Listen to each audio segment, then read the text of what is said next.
Saya baru tahu tadi pas kita datang Pak Anies, saya lihat perhatikan babai. Oh ternyata saya tahu lah kenapa Pak Anies menjadi magnet di Indonesia. Ternyata itu ada pantunnya. Siang hari meminum es. Esnya mahal, enak rasanya. Kenapa Pak Anies bisa sukses? Siapa dulu dong istrinya? Tadi saya upload konten di Instagram. Izin Pak Anies, saya seorang content creator yang alhamdulillah selalu memantau pergerakannya Pak Anies. Pak Anies ini punya kesempurnaan yang luar biasa. Cuma satu kuranta ini Pak Anies, belum kita fallback Instagramku. Itu saja kurangnya. Result system ya itu kira-kira. Saya ingin menyampaikan kepada Pak Anies dan seluruh dan jawaban Instagram tadi, anak kecil ke pasar Antang, ada ibunya yang menemani. Kami ucapkan selamat datang di Kota Makassar, negerinya pemberani. Tadi sengaja saya upload, jam sudah maghrib. Tiba-tiba banyak komentar ratusan di Instagram. Kak Rizal ada apa ini Kak? Memangnya Pak Anies beneran datang dan sebagainya. Lalu kenapa Kak Rizal pilih Anies? Saya jawab pada malam hari ini Pak Anies. Apa itu? Sungguhlah harum si daun pandan. Daun dibuat bikin ketupat. Inilah dia Pak Anies Baswedan, presiden kita di 2024. Amin. Ternyata usik punya usik. Ternyata ini Pak Anies. Cara memimpinnya seperti karakternya orang Makassar. Setelah kita riset dan kita teliti. Apa itu? Ada karakternya orang Makassar itu kalau memimpin punya prinsip. Namanya adalah parentai tawari erona. Nasaba sirina tumak butaya nia kiri pemerintaya. Artinya apa Pak Anies? Pesannya ini orang Makassar kepada Pak Anies kalau jadi presiden. Perintahlah atau memerintah sesuai dengan keinginan masyarakat. Jangan hanya maunya pemerintah terus mau diikuti.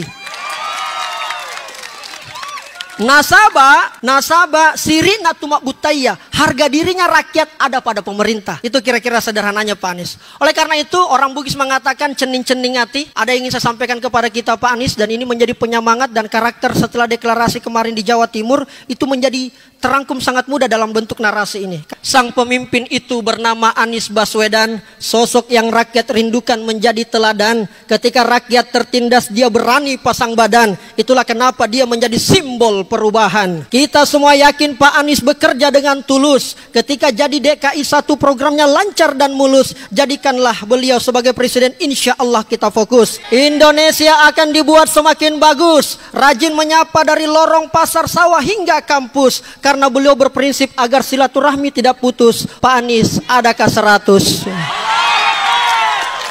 100 mau kodong iya. Bensinnya anak-anak gak tahu. Adakah 100 ya. Pak Anies izin saya mengkritik dikit Pak Anies, saya boleh lah ya. Ini keresahan pribadi, jangan diambil hati tapi insya Allah tetap menguatkan.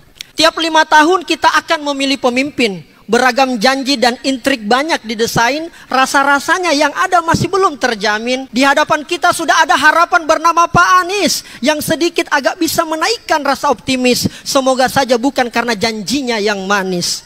Bapak mau jadi presiden jangan setengah-setengah. Ada yang berusaha buat kita lengah. Dan nanti hasilnya kita jadi terperangah. Ayo dong Pak, jadilah seorang leader. Bukan menjadi seorang dealer. Buat Indonesia di mata dunia tidak minder. Berpihaklah Pak pada kebenaran. Walau kita kurang dukungan anggaran. Tapi suara untuk Pak Anies banyak bertebaran. Itu pesan buat Pak Anies. Sekarang izinkan di bagian terakhir saya ingin memberikan pesan kepada kita semua yang hadir pada kesempatan ini. Kepada Rizal, kepada Pak Anies, kepada Ibu dan semuanya. Dan izinkan saya mungkin ini agak emosional tetapi harus saya sampaikan kepada RI 1 kita. Ini kesempatan saya sampaikan ke netizen. Juga ke anak milenial dan Gen Z yang keren. Karena ini adalah hal yang sangat urgent. Mungkin kita sama, awalnya cuek pada pemerintahan dan politik karena yang kebanyakan terlihat dan terdengar yang tidak baik. Padahal disinilah kebanyakan nasib kita diracik. Contoh bagaimana harga sembako BBM yang naik bisa jadi disusul dengan tarif dasar listrik, makin membuat warga paceklik.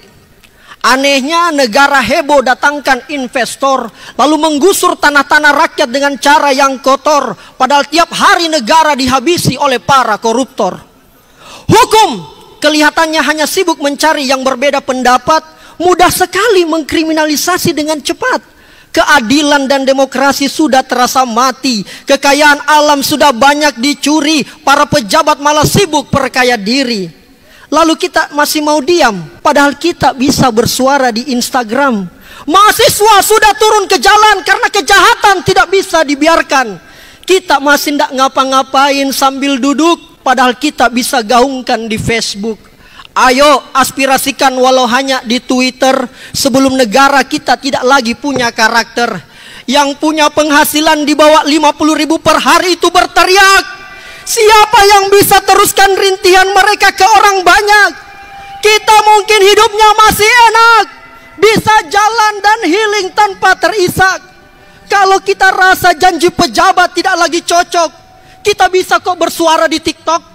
Ini bukan soal membenci dan caci maki, ini soal cinta yang tulus ke Ibu Pertiwi. Sekarang Allah sudah tunjukkan pemimpin yang bisa tangani itu. Apabila milenial dan Gen Z yang turun membantu, maka Pak Anies dan Muhaimin jadi presiden hanya soal waktu. Salam perjuangan, tetap semangat. Kalau anu baik jigaskan. Assalamualaikum warahmatullahi wabarakatuh.